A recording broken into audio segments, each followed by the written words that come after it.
listen, let's be frank, right? That's the podcast that we're on.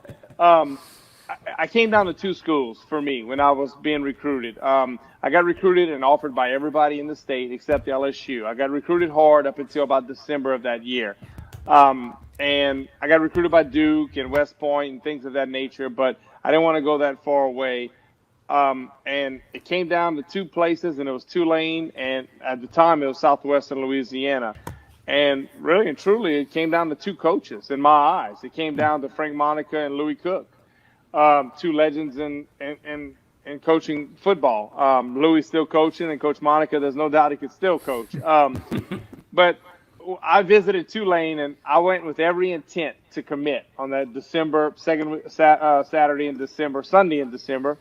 It was during the high school championships, and Buddy Stevens, I give him credit. He was very honest with me, and Coach Monica told my mom and dad and myself right before we met with him. He goes, "Hey, I'm not sure he'll offer you today. He wants to meet the other two kids he's recruiting in person, and we'll go from there." And sure enough, that's exactly what happened.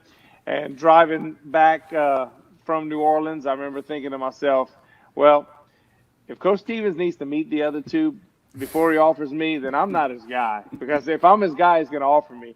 And that was hard. That was a blow to my ego because really and truly I wanted to go to Tulane. I wanted to go there. And then I stayed home and played for Nelson Stokely and Coach Louis Cook here in Lafayette, and it was probably the greatest decision ever made. We appreciate you taking 20 minutes of your time to come talk with us. Absolutely, I loved it. I'll do anything for Coach Monica. He was such a class man and gentleman, and it was lucky. You get recruited. There had some coaches that was always negative recruiting and stuff like that.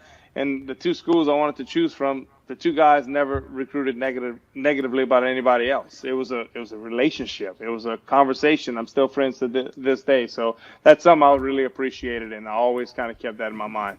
Thank you, Jake. Please tell Mom and Dad hello, and send me a nice exacta, please. Absolutely. Will do, Coach.